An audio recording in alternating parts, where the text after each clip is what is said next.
Hello, welcome to our program. Today in our studio we have with us two guests. One, Mr. Wynn Bullock, eminent photographer, and Mr. Dave Bohn, who is partner in the Scrimshaw Press, which has specialized in superb photographic publications. We'd like to talk today with these two gentlemen about the photography field and the nature of it lending itself to publication. It seems to me, and it certainly has been proven true with other photographers in addition to yourself, Wynn, that if you're to establish yourself in a more than a local way, you just have to be published. And the degree to which the publications are effectively produced will directly relate to how well they're received and what kind of fame and fortune that might follow.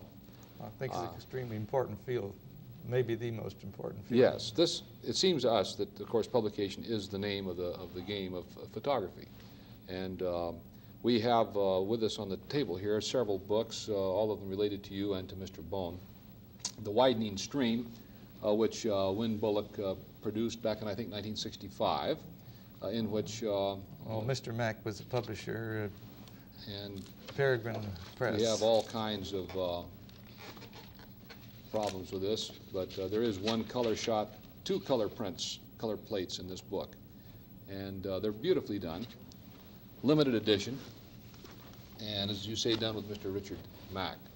Then this catalog of your one-man show at the San Francisco Museum of Art is, again, another important publication, and there's a good reason why it is important, and that is because one afternoon in our Eikon Gallery, when it was in the Pacific Grove Art Center, Dave came by and he picked this book up. And Dave, what occurred to you?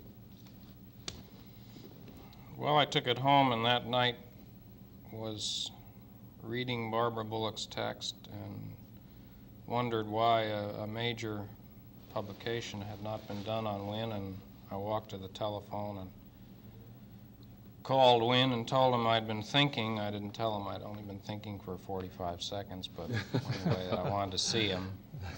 Had some ideas, and we got together the following week, and that's how the Scrimshaw Press Wynn Bullock book was hatched. And what was the date on that?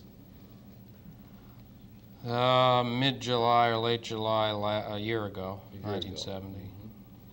So then, once the idea was conceived and you decided that you were going to press ahead with it, then you and Wynn got together, and I think with Barbara, your daughter, to select photographs. Is this the way it went? Yes, Dave came over and he first of all discussed it, as he said, and it was more or less informally understood that we would go ahead and see what could be done. And so we made an appointment, and I think we got together, what, about four or five times? Well, I think we met a couple of times in July and looked at photographs and talked, and then in December, when Barbara was there, the three of us had one agonizing day, during which we picked photographs for the book. Really, Barbara and Wynn picked them. I was there as sort of a minor editorial capacity at that point. Well, pardon me, I think it was a kind of an equal basis choosing. All right. Well, in any case, the result was the Bullock book, which we have here with us, and the camera, avoid the glare here. This is the Bullock book, and in it there are 4 decades of photography. Right. This is the way, Dave, you organized the book. And was there any particular reason for this, why you selected this particular approach? Yes, there definitely was. I wanted to avoid what I think all too often happens, and that is presenting a life work, in this case a life work which is not finished, that becomes a file cabinet or a catalog, 60 or 80 prints presented in the book one after the other. It gets very static. And also in this the case of this particular book, or in the case of Wynn Bullock's work, the work definitely, I think, and apparently Wynn agreed, lays itself out in decades, roughly. Obviously, there's overlap, and I think that's clearly evident in the book. Well, the book, of course, has had superb reviews. So far, I have seen nothing but praises from the standpoint of Wynn's superb photography to the actual layout, which is a very difficult thing to do. I think your first major work that you personally supervised was the Delta West book. Isn't this correct, Dave? Yes. And this, of course, has received a lot of rave notices, too. This is a superb publication. For those of you in the audience that have not seen this, it would be well worth your while to obtain it. It's another Scrimshaw Press publication that you personally supervised, as I believe you did every step of the Bullock production. Yes, my interest in books goes far beyond taking part in writing them or designing them. I want to supervise the production, all steps of it, and this is the way one obtains really superb reproduction and craftsmanship throughout, is working directly with the craftsmen, almost all of whom are capable of magnificent work if they're given the opportunity, which they rarely are.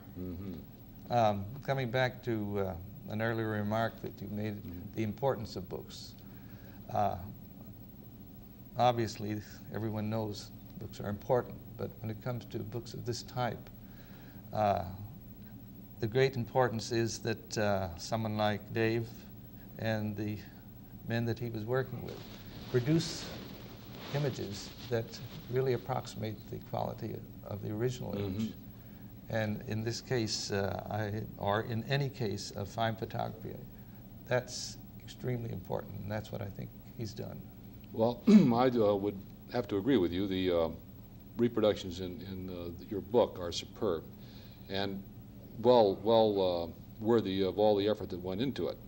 Dave, why don't you comment or talk a little bit about the procedure, the actual mechanics that are involved in making a book like the Wynn Bullock book.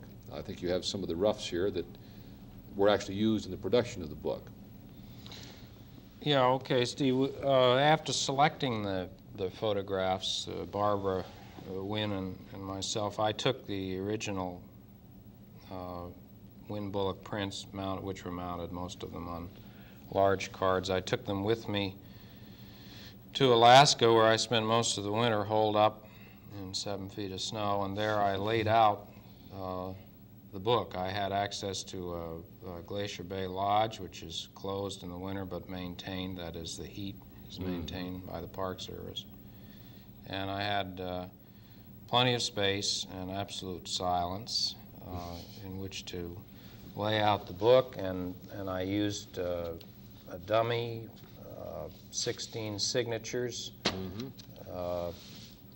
a fold-out, that is untrimmed dummy, so I could lay the book out the same way it would actually look on a press sheet, as a press sheet comes through the press with say, 8 photographs up.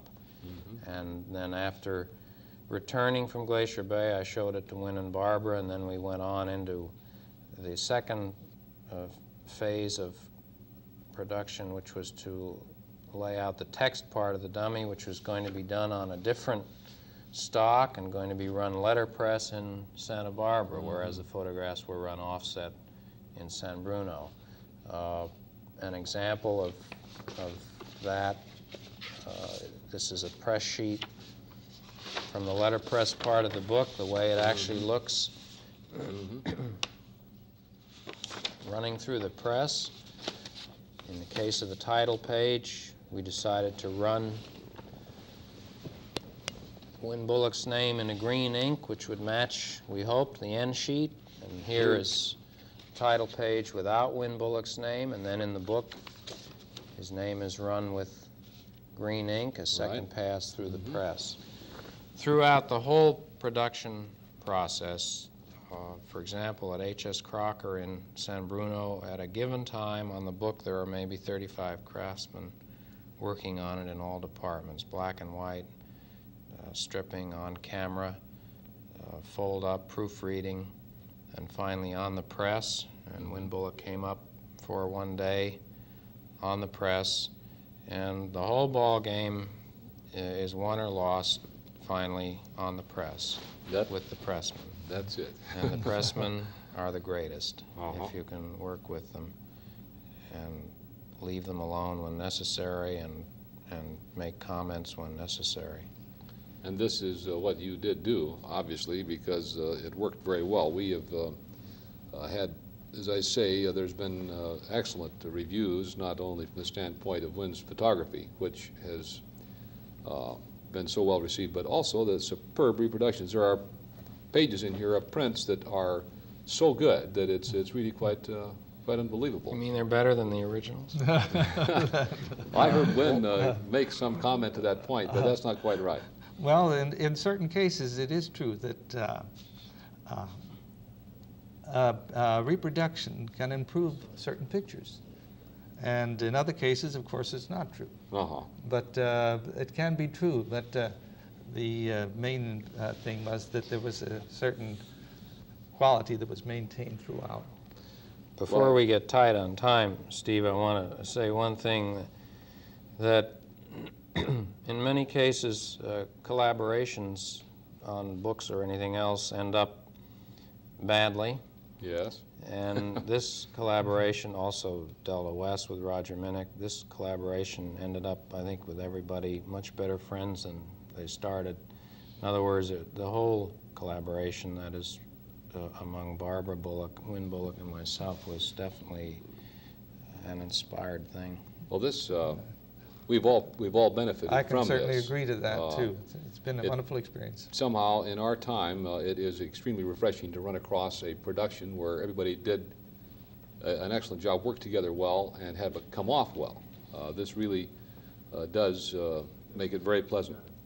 We would be remiss not to also mention the fact that there are many photographic magazines that are publishing work. For example, Creative Camera is another publication that had a segment on Wynn Bullock. And we are indebted to the publication field for the lifeblood of photography, and we see it on the upswing. And I want to thank both of you gentlemen for taking time out to come by. I know you're in the midst of another production, aren't you? Well, I'm just surfacing now. Just surfacing, huh?